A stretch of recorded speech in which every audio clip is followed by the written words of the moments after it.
주옵소서. 감사하며 예수님의 이름으로 기도합니다. 아멘. 우리 말씀 요한복음 말씀 봅니다. 20장 31절입니다.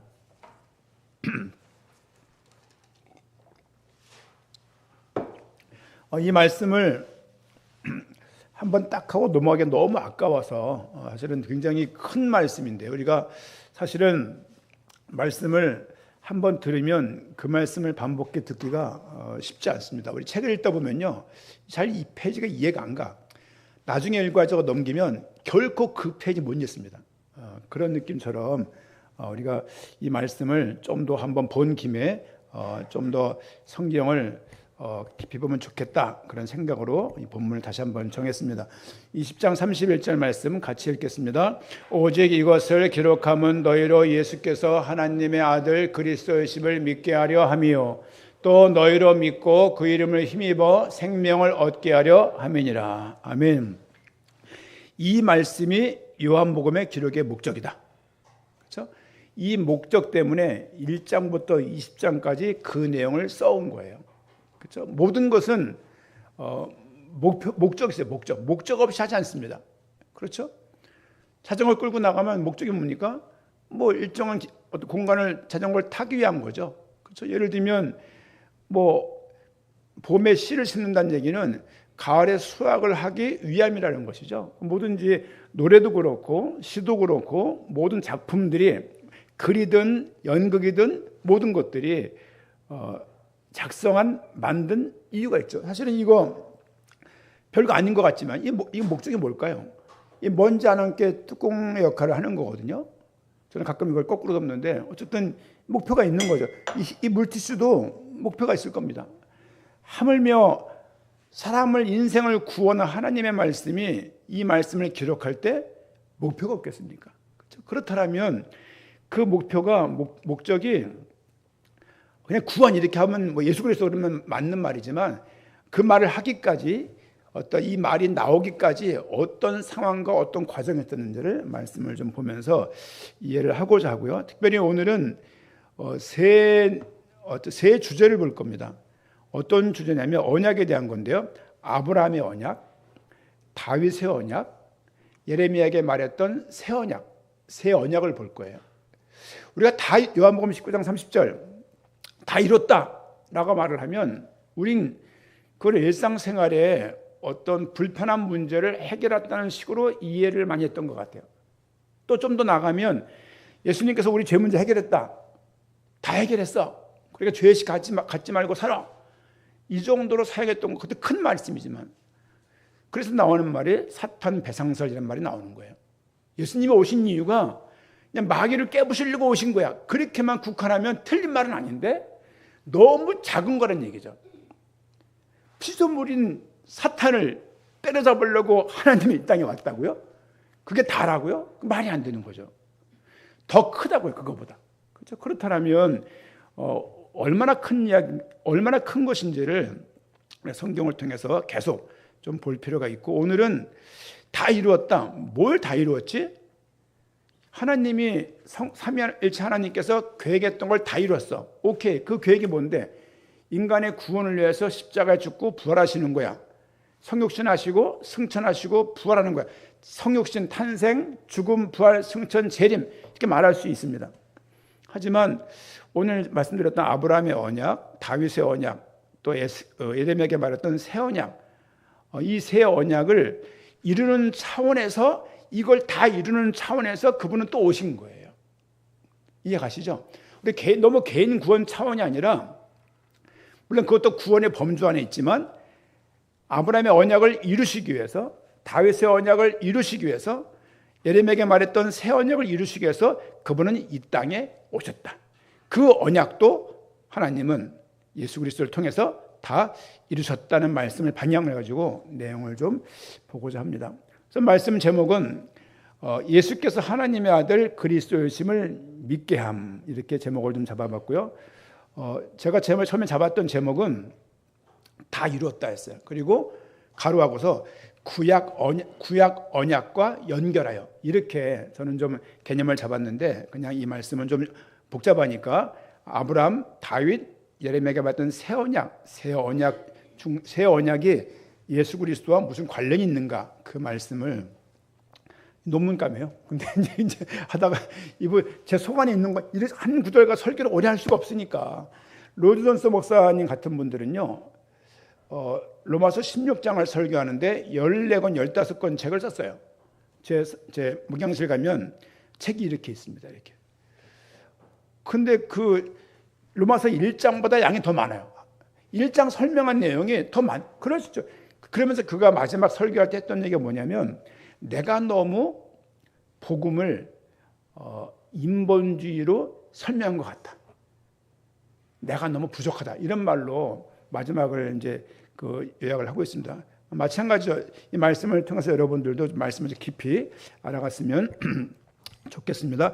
우리 창세기 말씀 한번 몇 군데 봅니다. 창세기 15장 6절입니다. 아브라함 언약을 보겠습니다. 아브라함 언약. 창세기 15장 6절. 15장 사실은 뭐 되게 어마어마한 말씀인데 우리 3절부터 6절 말씀까지 창세기 15장 3절부터 6절 말씀까지 같이 읽겠습니다. 아브라함이 또 이르되 주께서 내게 씨를 주지 아니하셨으니 내 집에서 길린 자가 내 상속자가 될 것이니이다. 여호와의 말씀이 그에게 임하여 이르시되 그 사람이 내 상속자가 아니라 내 몸에서 날 자가 내 상속자가 되리라 하시고 그를 이끌고 밖으로 나가 이르시되 하늘을 우러러 무뼈를 셀 수 있나 보라. 또 그들에게 이르시되 내 자손이 되리라. 아브라함이 여호와를 믿으니 여호와께서 이를 그의 의로 여기시고. 이 12장 내용, 15장 내용, 17장 내용을 한마디로 말하면 아브라함에게 했던 약속이다. 아브라함의 언약이라고 말합니다. 아브라함의 언약. 약속 내용을 12장, 15장, 17장을 정리하면 무슨 내용이냐면 큰 민족을 이루게 하겠다. 그렇죠? 두 번째는 가나안 땅을 주시겠다. 땅을 약속하시죠. 그리고 아브라함의 후손을 통해서 모든 민족들이 복을 받을 것이라는 것이 아브라함이 했던 약속의 내용이에요. 사실은 아브라함 이야기는 굉장히 중요합니다. 왜냐하면 창세기 때 말씀을 드렸죠. 모세가 창세기를 기록할 때 주로 기록하고자 했던 것은 아브라함 이야기였어요. 아브라함 이야기를 주로 하고 싶었어요. 우리 물론 그것을 조금 인간의 타락 문제 많은 얘기를 말하고 노아 얘기 많이 하지만 사실은 아브라함의 이야기가 창세기의 5분의 4예요. 내용이. 그 이야기는 그만큼 아브라함을 통해서 많이 하고 싶었던 이야기예요.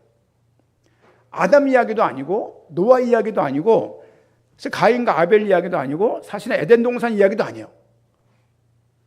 우리는 이방인이라서 에덴 동산 이야기가 너무 귀하고 그 아담과 하와가 범죄한 그 사실을 너무나 우리가 이방인이니까 그걸 모르니까 여러분 유대인들은 구약을 보세요. 구약을 보시면 아담의 죄가 우리에게 있다는 식의 표현이 별로 없어요.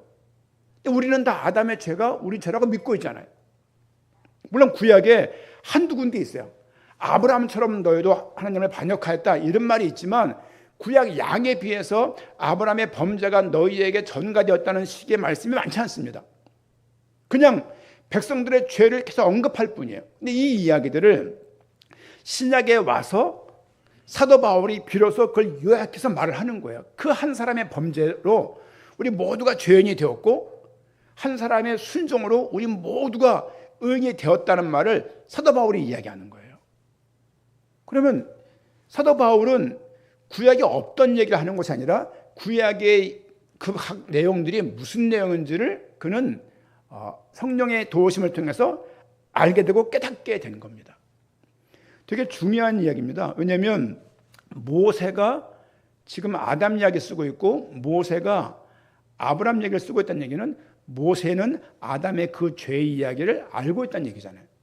그렇죠? 성경은 BC 1446년 출애굽한 이후에 성경을 기록한 거거든요. 그럼 그때 모세는 그 쓴다는 얘기는 그 이야기를 알고 있다는 얘기예요. 우리는 이방인이기 때문에 우리는 모르잖아요. 우리가 알아봐야 우리는 단군이나 알고 이런 것뿐이지 백범균구, 거북선 이순신, 살수대첩 을지문덕 이런 거 하는 것이. 근데 외국 사람들은 우리나라 오게 되면 이 내용을 배워야 되는 거잖아요. 마찬가지입니다. 지금 아브라함의 언약은 이스라엘 백성들은 당연히 알고 있는 거야. 근데 우리는 사실은 이스라엘 민족이 아니기 때문에 문화적으로, 민족적으로 이런 걸 배워본 적이 없죠. 그래서 이런 강단의 말씀을 통해서 말씀을 대하게 되는 겁니다. 3절 말씀, 15장 3절 말씀 보니까, 15장 4절 말씀 보니까 여호와의 말씀이 그에게 임하여 이르시되 그 사람이 내 상속자가 아니라 내 몸에서 날 자가 내 상속자가 되리라. 아브라함아, 네가 씨가 없다고 그렇게 불평하지 마. 네 집에 있는 그 몸종이 내 상속자가 아니라 내 몸에서 상속자가 날 것을 의미하는 거예요. 첫 번째는 이삭을 의미해요. 그러나 구약의 말씀들은 예언적 성격이 있잖아요. 그래서 창세기 3장 15절 여자의 후손이라고 말을 하면 막연하지 않습니까? 근데 그 말씀이 마태복음 1장 2장에서 예수님께서 남자를 모르는 마리아를 통해서 낳은 것을 예언했다는 것을 우리가 알고 있잖아요. 말씀은 예언적인 성격이 있는 거예요. 그런 것처럼 상속자가 되리라. 나는 이 말씀이 단순하게 이삭만을 말하는 것이 아니고, 그러면서 5절 말씀 그런 말씀하시죠. 그를 이끌고 밖으로 나가 이르시되 하늘을 우러러 무뼈를 셀 수 있나 보라. 그에게 이르시되 내 자손이 이와 같으리라. 아브라함이 여호와를 믿으니 여호와께서 이를 그의 의로 여기시고. 지금 아브라함을 향해서 하나님께서 뭘 했냐면 나가서 하늘의 별을 보게 한 거예요.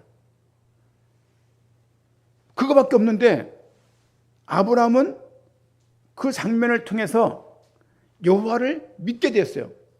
저 같은 사람은 이런 문장이 이해가 안 가요. 왜냐하면 문장과 문장 사이에 너무 많은 문장들이 생략된 것 같아요.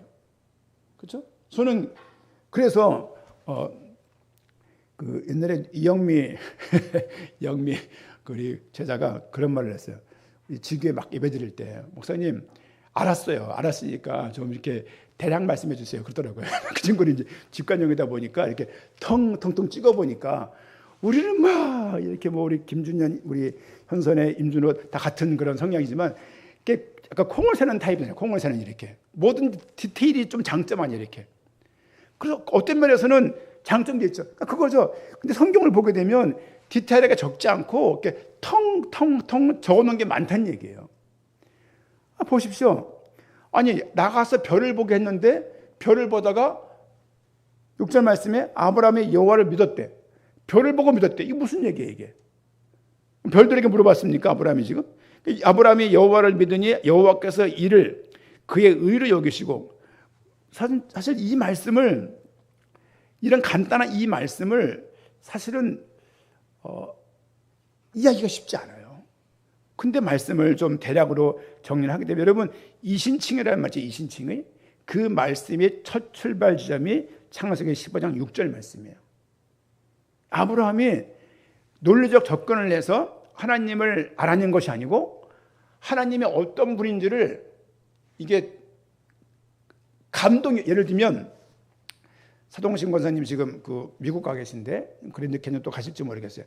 그 어마어마한 산을 딱 봤을 때 와, 그걸 탄성. 그러니까 논리적으로 이해된 게 아니라 그 어마어마한 그 뭐랄까요, 그 자연 그 풍경을 보면서 그냥 탄성이 나오면서 그냥 인간의 본능적인, 그러니까 이해를 해서 탄성이 아니라 본능적으로 와 하면서 그냥 박수를 딱 치게 되는 거죠. 지금 아브라함이 여호와 하나님의 부르심 앞에서 나가서 그런 하나님의 짧은 시간이지만 하나님의 계시하심, 깨닫게 하심, 어떤 조명하심을 아브라함이 더 깨닫게 된 거예요. 여러분은 어떻게 믿었습니까? 언제 믿었습니까? 여러분 어떻게 믿어서 여러분은 언제부터 구원받았습니까? 이거 알 수 있나요? 따져보면 언젠가 구원받은 것 같은데 언제라고 말할 수는 없잖아요. 그리고 논리적으로 내가 막 노력을 해서 하나님을 접근해서 하나님을 알아낸 것이 아니고 어느 순간에 믿게 된 거예요. 이 말씀은 지금 그런 말씀인 거예요. 아브라함이 믿으려고 애를 쓰거나 아브라함이 논리적인 접근을 해서 하나님을 알아내거나 하나님을 추론하거나 하나님을 어떤 알아낼 수 있는 어떤 본인의 지적인 수준이 올라갔기 때문에 믿게 된 것이 아니고 하늘을 보면서 하나님의 그 말씀하신 하늘을 보면서 하나님이 이렇게 하실 거라는 것이 탁 믿겨진 거예요. 사람이 오늘 새벽에도 에스겔서 말씀을 봤는데요. 에스겔 환상 가운데 에스겔 골짜기에 마른 뼈가 가득한 거예요. 하나님이 에스겔에게 말씀을 대언하래요. 에스겔이 저 같은 사람이었으면 대언 못했을 겁니다. 하나님 뭘 대언하라고요? 뼈다구에다가 말씀을 대언하라고요? 왜요? 막 따졌을 거예요. 이제 물론 에스겔서가 묵시록적인 성격이 있지만 에스겔이 하나님 말씀을 그대로 대언한 거예요.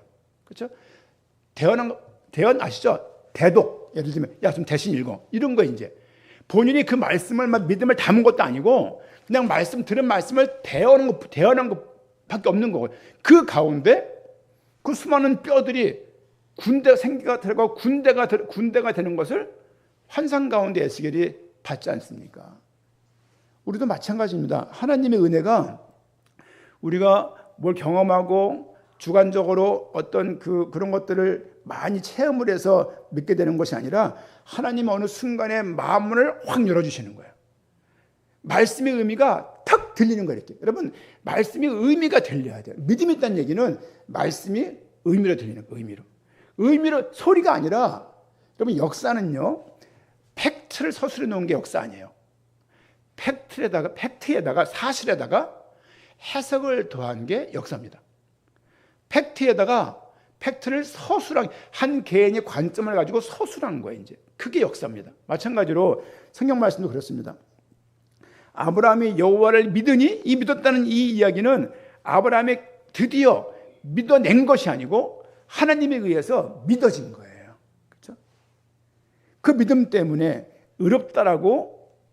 아브라함이 지금 할례 받기 전입니다. 할례 받기 전에 아브라함이 하나님을 통해서 하나님의 설득에 의해서 우리 박영선 목사님은 그런 말씀하시더라고요. 예전에 그 하나님의 설복이라는 책을 읽어본 적이 있었는데 학생 때 설득하여 복종시키는 거예요. 근데 이것이 막 많은 말을 해가지고 상대방이 치고서 나가 떨어지는 게 아니라 막 보험을 못 알아먹어. 보험을 한참 말해서 막 이거를 뭐 실비를 이해시키는 게 아니라 이 사람이 어느 순간에 그 상대방의 그 의미가 턱 깨달아지는 거예요. 성령의 도움으로만 가능합니다. 갈라디아서 말씀 봅니다. 갈라디아 3장 16절. 갈라디아 3장 16절입니다. 3장 16절 말씀 제가 한번 읽겠습니다. 이 약속들은 아브라함과 그 자손에게 말씀하신 것인데 지금 사도 바울이 약속을 말하면서 아브라함 얘기를 하고 있습니다. 여럿을 가리켜 그 자손들이라 하지 아니하시고 오직 한 사람을 가리켜 내 자손이라 하셨으니 곧 그리스도라. 지금 아까 읽었던 창세기 15장의 그 내용들 자손이라고 말했던 그 내용이 오늘은 보면 단수로 쓰여져 있어요. 많은 자손들을 의미하는 게 아니고 그렇죠? 바로 그 자손을 의미하는 거죠. 그 자손은 누굴 가리키냐? 곧 그리스도를 가리킨다라고 사도 바울이 말을 하고 있는 것이죠. 아브라함의 언약의 결론은 뭐냐면 복음의 약속이에요. 예를 들면 모든 민족이 구원받을 것이다. 그리스도를 통해서 그리스도가 복의 근원이 될 것이다 라고 말씀하셨고 아브라함의 후손을 통해서 그리스도가 올 것을 말씀을 하셨고 오늘 사도 바울은 뭐라고 말하고 있냐면 그 한 사람 그 자손이 곧 그리스도라고 말을 하고 있습니다. 마태복음 1장 1절입니다. 마태복음 1장 1절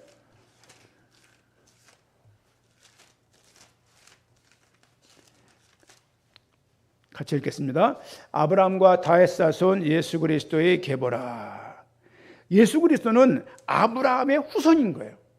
신약 곳곳에서 뭘 말하고 있냐면 구약에서 말했던 그 아브라함의 자손, 아브라함의 후손, 아브라함의 씨라고 말을 했지만 내 몸에서 날 상속자 등등으로 말을 했지만 그 사람은 누굴 가리켰냐? 결국 그 자손, 그 상속자는 예수 그리스도를 의미한다라고 말하는 거예요.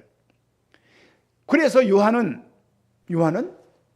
예수님이 하나님의 아들이신 것과 그리스도인 것을 믿게 하려고 이걸 쓴 것이고 이미 아브라함의 언약을 알고 있던 그들은 이 예수 그리스도의 오심이 아브라함 언약의 성취인 것으로 그들은 받아들였다라고 말씀을 드리는 겁니다. 아브라함의 언약은 그리스도 안에서 만민이 의롭다함을 얻는 구속사의 출발점이 아브라함 언약에서 시작된다라고 말할 수 있습니다. 조금 어려울 수 있지만 나중에 또 할 기회가 또 있을 겁니다. 두 번째는 뭐냐면 사무엘하 7장입니다. 다윗 언약을 말하는데요. 지금 아브라함 언약을 말씀드렸고요. 다윗 언약 사무엘하 7장입니다. 사무엘하 7장 12절에서 16절입니다. 저는 예전에 이게 참 궁금했어요. 왜 이렇게 언약이 많지? 아니 언약을 잡으려는데 언약이 너무 많아. 어떤 언약? 아니 아브라함에도 언약하고 다윗에게도 언약하고 에레미야에게도 언약을 하고 언약이 너무 많은데 언약을 잡으래. 너무 애매모호한 이야기인 거예요.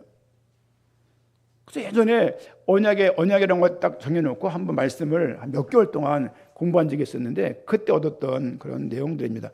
우리 7장 12절부터 16절 제가 읽으면서 설명드릴게요. 내 수완이 차서, 다윗을 의미하죠.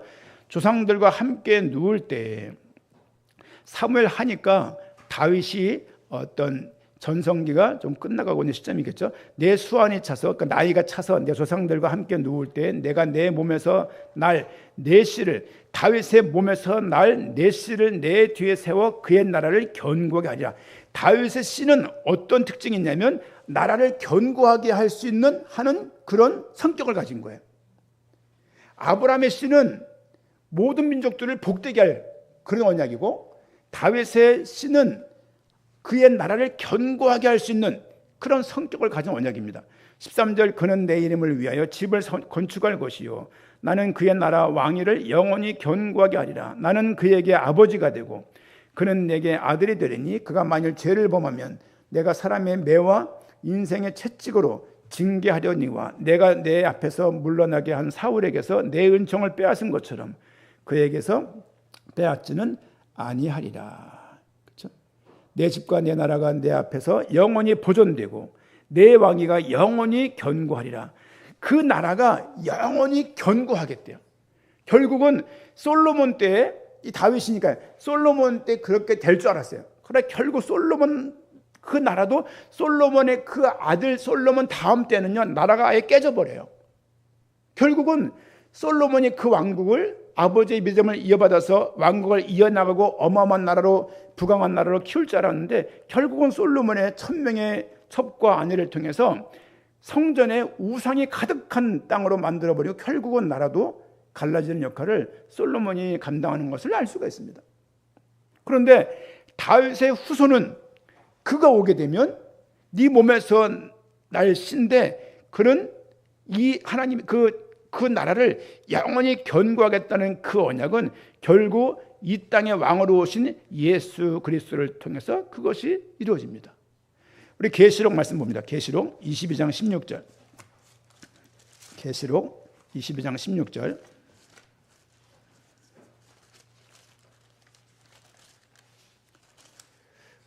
성경 마지막 장입니다. 22장 16절 같이 한번 읽겠습니다. 나 예수는 교회들을 위하여 내 사자들을 보내어 이것들을 너희에게 증언하게 하였노라. 나는 다윗의 뿌리요 자손이니 곧 광명한 새벽별이라 하시더라. 예수님께서 지금 사도 요한에게 계시한 거예요. 뭐라고 계시했냐면 나는 다윗의 뿌리다. 다윗의 씨로 왔지만 나는 다윗의 뿌리다. 그렇죠? 사실 아브라함을 통해서 났지만 아브라함보다 먼저 있던 자라는 것을 성경 곳곳에서 증언하고 있지 않습니까? 지금 다윗의 언약은 뭐라고 요약을 할 수 있냐면 부활하신 예수님의 왕권을 통해서 하나님 나라가 망하지 않고 영원할 것을 말씀하는 거예요. 아브라함은 복의 근원으로 그 후손은 다윗의 후손은 하나님 나라의 통치의 주인공으로 올 것을 말을 하는 것입니다. 여러분 우리가 성경 볼 때 여러 가지 각도가 있는데요. 언약 측면에서 많이 봐요. 언약 측면. 그리고 구속사적 이런 측면 많이 봐요. 저는 한결 더해서 그리스도 목적적이라고 말하지만 그리고 하나가 뭐냐면 하나님의 나라예요. 뭐 리델보스랄지 뭐 게알데스 보스랄지 이런 모든 사람들이 하나님 나라, 제가 신학교 처음 들어갔을 때 하나님 나라에 대해서 많이 해석했던 그 시대였어요. 그래서 신학교 때 하나님 나라 이야기를 너무 많이 들었어요. 그러다가 말씀 운동, 전도 운동 하면서 언약을 많이 들었어요. 언약.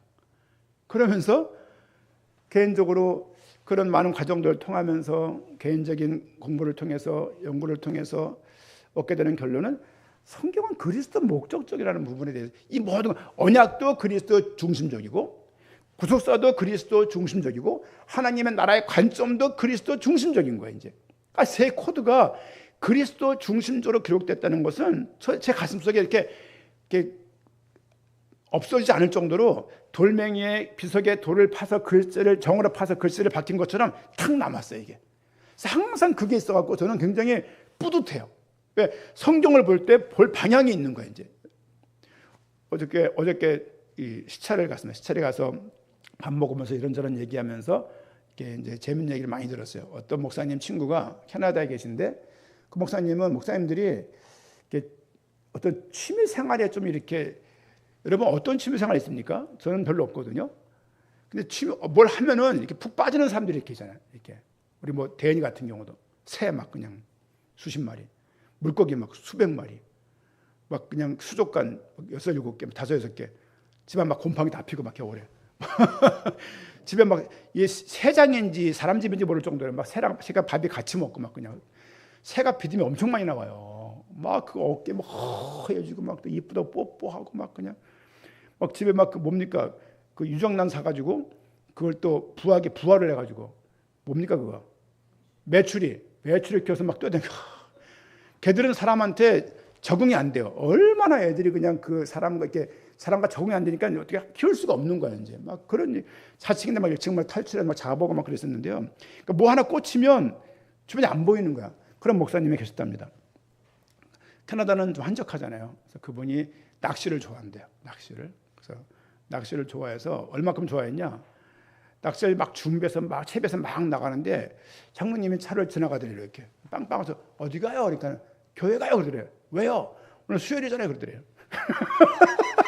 그래서 목사님이 다시 와가지고 낚시 다 부러뜨려 버렸대요. 어떤 목사님은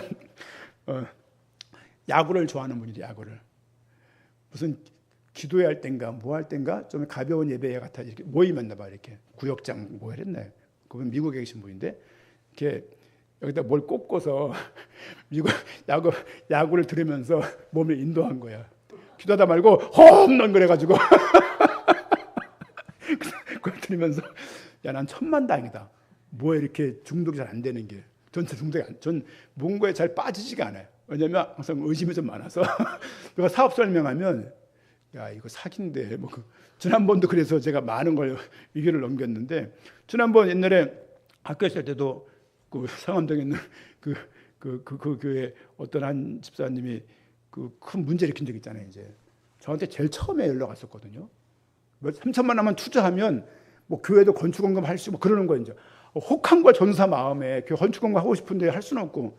근데 결국 못했어요. 옆에 있는 그 불신자 그 부장 때문에 알게 된 거예요. 최 선생 그런 거 하지 마. 그거 사기야. 그 사람 누군지 알아? 저기 교회입니다. 그리고 이름 뭐야? 이름 뭡니다.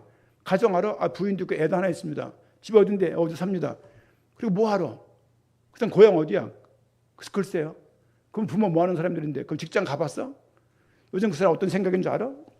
하는 말이 뭐냐면 그거 하지 마. 쪽박차 이러더라고요. 이제. 그런가 보다 그랬는데 나중에 사고가 난 거예요. 이야. 저분을 들어서 나를 막았구나 생각이 늘 교회 비판적이에요 그분이. 근데 그분이 그 말 때문에 제가 그걸 안 했다니까 이제. 그러니까 전부 다 여러분 그런 성격 있는 분 있잖아요. 이렇게 낚시하면 낚시, 골프하면 골프 막 힘차는 분들이 이렇게 있거든요. 그 목사님에게 가다가 어디 가요? 교회 왜요? 수요예배드려. 수요일이구나. 그 인천에 있는 그 목사님도 이 말 한 목사님도 그 말 하는 거죠. 본인도 낚시를 한참 하고 이제 전화 왔대 사모님이. 여보 어디야? 낚시터인데 왜? 미쳤어 그러더래요. 왜? 무슨 날인지 알아? 무슨 날인데? 수요일이야. 30분 남았더래. 그래가지고 그거 다 바다에 빠뜨려 버리고 그냥 왔대요. 다시 낚시 안 한대 그분이. 야, 난 그 정도 그렇게 재미있을까 그게 싶은데 그렇다고 합니다. 어쨌든 간에 그렇습니다. 뭐하다 얘기했죠?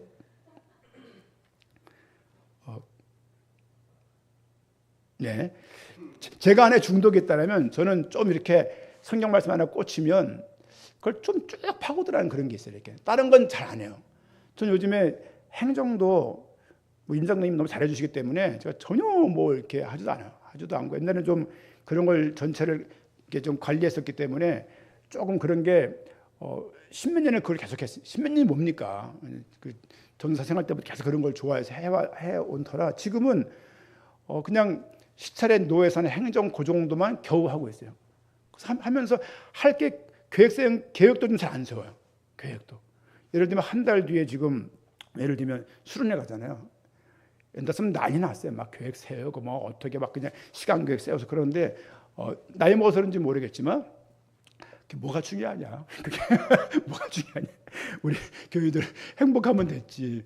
뭐 계획 짜서 꼭 예를 들면 체육대 한다. 꼭 계획 짜서 꼭 이승복 집사 타입 같은데 꼭 계획 짜서 뭘 해야 되냐 싶은 마음 들고 또 안 하더라도 할 분들이 많이 있으니까 어떤 면에서는 역할 맞는 거죠. 요즘 기도에 얼마나 잘 올라옵니까? 너무 감사해요. 너무 감사하고 기도하던 그 분위기가 또 다른 제2의 어떤 그 내용으로 넘어갔던 이렇게 또 지역 그 가정교회 두고 하니까 그러면서 교회가 어쨌든 간에 여러분들 어떤 카톡 경험 단체 카톡 어떤 거 경험했는지 모르겠는데 지난 교회에 있던 카톡에 이렇게 시끄러운 적 있나요? 보통 한두 명일 수도 하지 않았나요? 우리 카톡은 막 그냥 웬간하면 되지. 기도합니다. 기도합니다. 기도합니다. 너무 시끄러운 거야. 그러면서도 이게 기쁜 거예요. 이들이 기쁘구나. 이들이 즐겁구나. 이들이 행복하구나. 거기다가 또 뭐 이것저것 올라오죠. 주일날 또 영상 올라오죠. 새벽기도 또 그 내용 올라오죠. 새벽 예배 올라오죠. 기도 내용 올라가죠. 또 각종 사진들 올라오죠. 그러니까 이런 내용을 또 우리 애들 주원이 다민이 아림이도 가끔 가다 보면 알면 뭐 하더라고 보니까. 그 사람 얘들은 이거 뭔 내용 읽고 하는 거야? 그러면 한편으로는 핸드폰 잡고 있는 애들 이거 문제인데 한편 감사하면 한편으로 걱정되고 이제 뭐 그렇습니다. 어쨌든 이 언약이라는 것이요 우리가 다른 건 다 그 언약적인 관점, 하나님 나라 관점, 어떤 구속사 관점 많이 있지만 저는 그리스도 목적적으로 성경을 항상 보고 특별히 이 요한복음 20장 31절 이 말씀은 아브라함의 언약과 다윗의 언약을 이루기 위한 한편의 답이라는 거죠.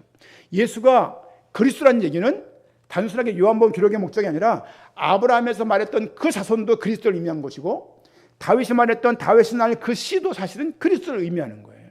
그렇죠?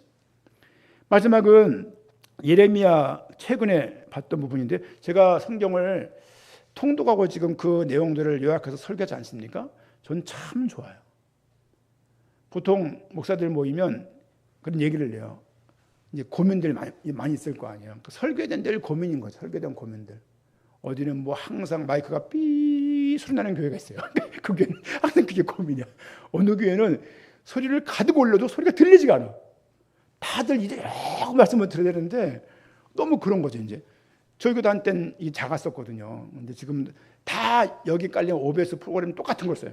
다 문제가 있는데 저희 교회가 제일 그래도 나아요. 감사하죠. 방송실 감사합니다. 감사하고 그러면서 항상 하는 거죠. 고민인 거예요. 근데 다들 보통은 그러니까 제목 설교. 그러니까 5월 달에 가정의 달이니까 1, 2, 3, 4 해가지고 잡는 거죠. 이렇게. 근데 저는 제목 설교를 못 하겠어요. 그게 고민이야. 왜냐하면 말씀을 계속 보면서 말씀을 헤쳐가면서 말씀을 밟아가면서 말씀 중심으로 성경 구절 위주로 말씀을 보기 때문에 뭐 성경 구절을 위해서 견얘기를 할 때가 있지만 사실은 주제를 가지고 이렇게 대지를 몇 개 정해서 하는 설교가 전 낯설어요. 그게 이제 이렇게. 그래서 다들 모여서 다들 다 설교에 대한 고민인 거예요. 이제 잘하든 못하든 간에 다들 훌륭하게 잘하고 계시지만 여러분 새 언약 이 말씀도 사실 이 제목 하나들이 아브라함의 언약 하나 자체가 어마어마한 내용이고 설교를 여기서 10개, 20개 몇 개를 할 수 있는 내용들이에요. 어쨌든 간에 아브라함의 씨도 다윗의 씨도 누구냐? 그분이 그리스도다. 사도 요한은 지금 그 예수 그리스도가 누군지를 설명하고 있는 거예요. 그렇죠? 예레미야 31장 말씀 봅니다. 예레미야 31장 예레미야 31장 31절 말씀 보니까 여호와의 말씀이니라. 보라, 날이 이르리니 내가 이스라엘 집과 유다 집에서, 보세요, 이스라엘 집과 유다 집에서, 이스라엘은 이미 망했어요. 북이스라엘. 그리고 유다는 뭡니까? 남유다예요. 남유다. 그렇죠? 위에 10개 지파가 10개 지파가 북이스라엘 한 나라를 이루었고, 남쪽 나라를 베냐민 지파 약간의 인원수와 유다 지파가 남유다를 이루었거든요. 그들에게 새 언약을 맺으리라. 이 언약은 내가 그들의 조상들의 손을 잡고 애굽 땅에서 인도하여 내던 날에, 출애굽했던 그 날에 맺은 것과 같지 아니할 것은 내가 그들의 남편이 되었어도 그들이 내 언약을 깨트렸습니다. 보세요, 내가 그들의 남편이래요. 그러니까 백성들이 신부라는 말이 나오는 거예요. 이제 그렇죠? 하나님은 우리를 부인 삼은 거예요. 신부 삼은 거예요. 그렇죠? 그들의 남편이 되었어도 그들이 내 언약을 깨트렸습니다. 여호와의 말씀이라. 그러나 그날 후에 내가 이스라엘 집과 맺은 언약은 이러하니 곧 내가 나의 법을 그들의 속에 두며 그들의 마음에 기록하여. 그 전까지는 뭐가 법이었냐면요, 돌멩이 돌판 자체가 율법이 가장 큰 약속이었어요.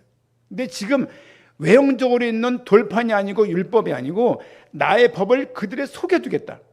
그들의 마음에 기록하겠다. 나는 그들의 하나님이 되고 그들은 내 백성이 될 것이라. 여호와의 말씀이니라. 그들이 다시는, 기가 막힌 말씀이에요, 그들이 다시는 각기 이웃과 형제를 가르쳐 이르기를 너는 여호와를 알라 하지 아니하리니 이는 작은 자로부터 큰 자까지 다 나를 알기 때문이라. 내가 그들의 악행을 사하고 다시는 그 죄를 기억하지 아니하리라. 여호와의 말씀이니라. 이게 새 언약이에요. 아브라함 언약이 있고 다윗 언약이 있고 예레미야에 준 새 언약이 있는데 우리에게 가장 가까운 언약은 이 새 언약입니다. 아브라함과 다윗의 그 언약은 오실 그리스도를 명백하게 증명하는 거예요. 지향하는 거예요. 이 말씀은 다시는 그 죄를 기억하지 않는데요. 근데 우리는 왜 죄에 방만하게 살란 얘기가 아니고 하나님이 그렇게 하신다는 거죠.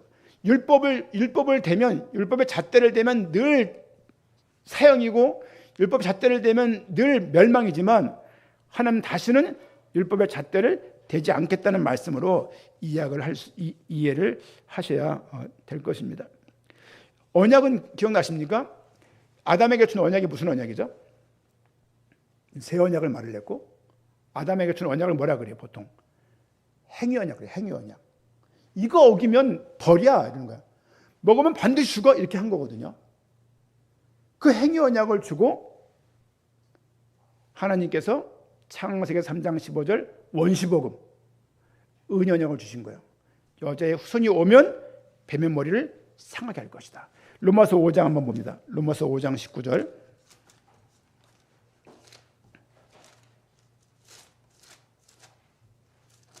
로마서 5장 19절 말씀 같이 이렇게 은혜의 어떤 언약을 예표하는 말씀이라고 볼 수 있습니다. 같이 읽겠습니다. 한 사람이 순종하지 아니함으로 많은 사람이 죄인 된 것 같이 한 사람이 순종하심으로 많은 사람이 의인이 되리라. 아멘. 율법 아래 있으면 첫 번째 아담에게 속한 사람이에요. 그렇죠? 그러나 복음 안에 있으면, 예수 그리스도 안에 있으면 그를 하나님이라고 내 주라고 고백하셨다면 그 사람은 그 한 사람의 순종하심 가운데 많은 사람이 의인이 됐다는 이 말씀에 우리는 포함된 것이라고 우리는 믿으셔야 됩니다. 한 사람의 순종으로 앞에 있던 그 한 사람의 그 불의함이 모두 그 죄, 원죄 자체가, 그 사망 자체가 그에게서 제배되었고 그 한 사람을 통해 순종을 통해서 우리가 의인이 되었다. 그의 의가 우리에게 전가된 거예요. 아담의 의가 우리에게 전가되어서 우리가 원죄로 죽었던 자인데 마지막 아담인 예수 그리스도의 순종을 통해서 그의 의가 우리에게 전가되어서 우리는 결코 망할 수가 없는 거예요. 그런데 왜 살아가면서 계속 마귀 사탄 마귀라고 했냔 말이에요. 이 자체가 안 맞는 거예요.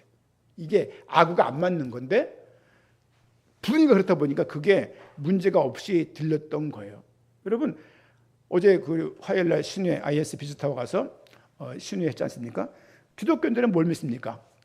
기독교인들은 성경에서 인간의 죄의 인간의 문제의 본질이 뭐라고 인지 아십니까? 이런 내용을 전달을 했어요. 이제 여러분, 하나님을 모르면 죄를 몰라요. 사탄을 몰라요. 하나님을 알면 사탄을 알고 죄를 알게 되는 거거든요. 그런데 하나님이 얼마나 크신 분인지 알고 복음을 계속 들었다라면 사탄 마귀가 그 말 속에, 삶 속에 그렇게 많이 등장할 수가 없는 거예요. 복음이라면 그렇게 할 수가 없는 거예요. 뭔가가 치우치거나 밸런스가 안 맞거나 막 뛰는 운동장인데 운동장에 이렇게 기울어 있는 거예요. 그럼 모르죠. 모르는 거죠. 오늘 아브라함 언약과 다윗 언약과 예레미야에게 했던 새 언약을 말씀했는데요. 이 새 언약은 특별히 교회는, 성도는 예수님의 피로 맺어진 어떤 혈연 관계예요. 그렇죠? 교회는 예수님의 피로 맺어진 새 언약의 공동체입니다. 우리에게 있는 율법들 가능한 한 계속 복음으로, 계속 새로운 복음을 놓고 복음을 이해함을 통해서 우리에게 있는 율법적인 부분들을 많이 좀 제거하고 좀 희석시킬 필요가 있습니다. 히브리서 9장 15절 말씀 보니까 이로 말미암아 그는 새 언약에, 볼까요? 히브리서 9장 이 말씀 보고 기도 좀 하고 예배 마치도록 하겠습니다.